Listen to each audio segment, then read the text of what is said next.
This is super horrendous. Bit of audio, he rolls, tucks under, pulls, lift boundary, and he's away. Okay, welcome back to Fast Ship Performance there. My name is Tim Davies, and as you can see, we are back in the attack shack, dropping truth bombs on your personal battlefields, helping you to win the wars you are fighting. And the wars we are fighting today is for this guy, the solo Turk pilot who almost lost his aircraft at a show at Adana, southern Turkey a few days ago. I think I know what happened in this. Now, I have done an accident investigation before in the Royal Air Force for a friend of mine called John Eggin, and John was killed unfortunately at Bournemouth Air Show back in 2011 when his aircraft impacted the ground. He lost consciousness and was unfortunately killed on impact. So I did part of his investigation. I don't really like talking about it, to be fair. It's quite harrowing.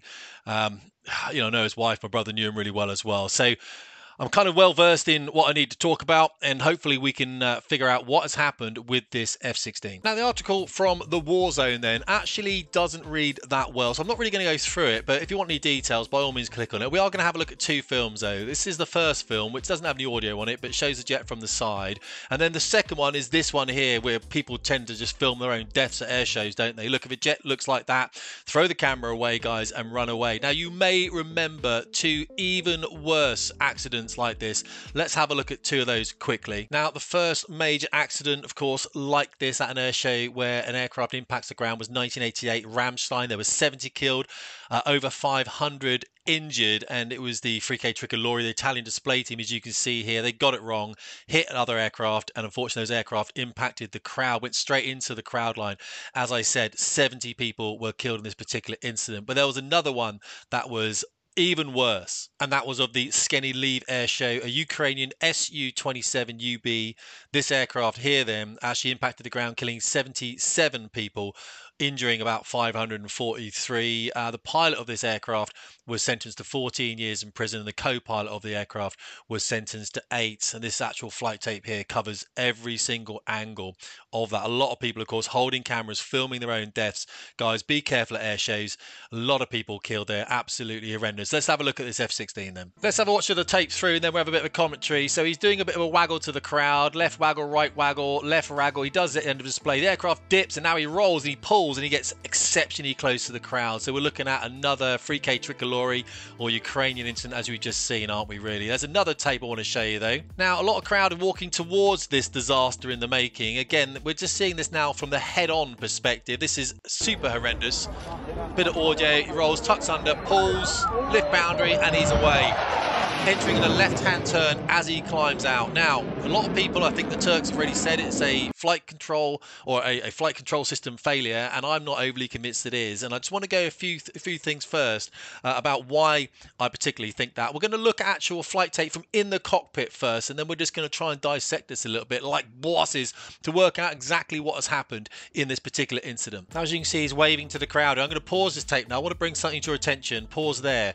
Note, please. Here we go. There is actually a camera attached to the canopy. Now, when you attach these cameras, I've attached cameras in aircraft before. I've always used a lanyard to attach it somewhere else, because if that comes out, there's no way this pilot's going to be able to reach back there and get that, and it could go down behind the seat, and it could disconnect any kind of gas rods or anything that actually fire the seat, or it could just impact his face. Look at the visor as well. There's another one of these fixed above the head-up display. Can you see that? And although I'm not criticizing the pilot here, you are mounting what should be mounted on a flat surface. You're mounting it on a rounded canopy arch, so it hasn't got a proper seal against it. It's not secure by any stretch, and all that makes me think is, who's looking after the flight safety practices of this flight crew here?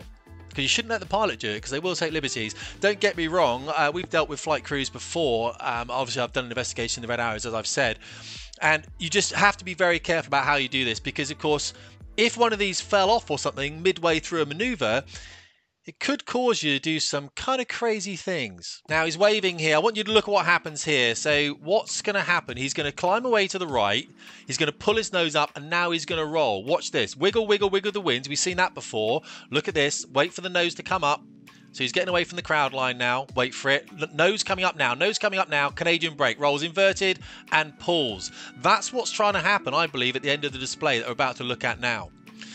Don't forget that maneuver. His nose comes up to about +10, it rolls, and then he pulls. And that's important, because as we saw in this film, he's rolling left, rolling right, dips, rolls. I think he's gone in for that particular maneuver early. I don't think he's pulled up. And let's have a look at DCS then to see what happens if you don't pull up to about 5 degrees first. So this has been an F-16. Then I'm coming back to about 360 knots, around about 250 feet, because that's, this is a jet I borrowed from my flight school online, Shadowlands. That's the kind of speed I think he's at, about 360 knots, so that the actual crowd can see him. And what we're going to do is take the line here. We're going to start waving to the crowd as he did, but now we're going to pitch our nose up to 5 degrees and we're going to roll. But on this particular occasion, we're going to forget to do that. So look, rolling.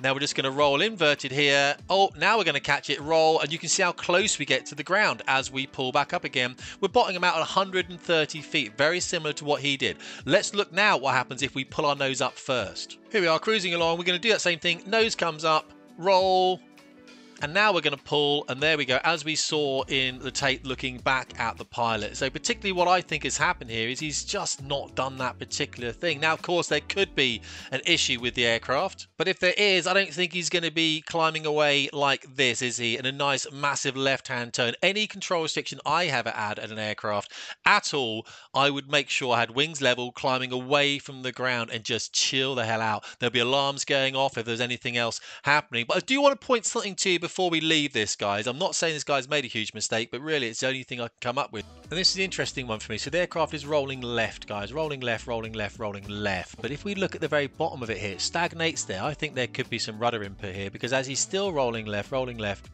rolling left, rolling left, the left wing's coming down there. The nose of the aircraft appears to be out to the right, as if he's got full right rudder in, which would oppose the normal roll, which is a bit odd. And look how it straightens out.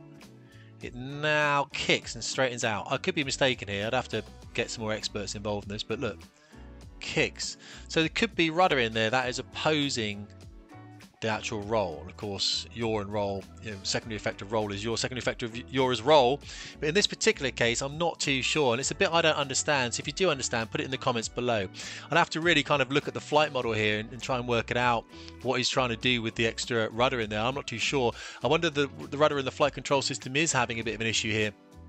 He could well have just stagnated, realised he hadn't pulled the nose up first, and he went into this Canadian break, this Canadian roll, derry turn in effect, and caused himself a bit of an issue, but I don't really know. So hit the comments, let me know. It's a bit unusual, this one, and I can't work it out just from looking at it. But either way, he's either not pulled the nose up to 5 degrees nose up and then gone into this, or as he's stagnated in that nose down attitude, he's just gone, right, I'm going to crack on with the roll. It's a mechanical Block 30 analog aeroplane. I'm not too sure that has that much of effect, to be fair, but I haven't seen many of these flight control system failures in that, to be fair. Yeah, flaps, scheduling, roll, coupling, anything like that, guys. That's all I've got on it. I hope you appreciate it. Tim Davies, Fast Jet Performance.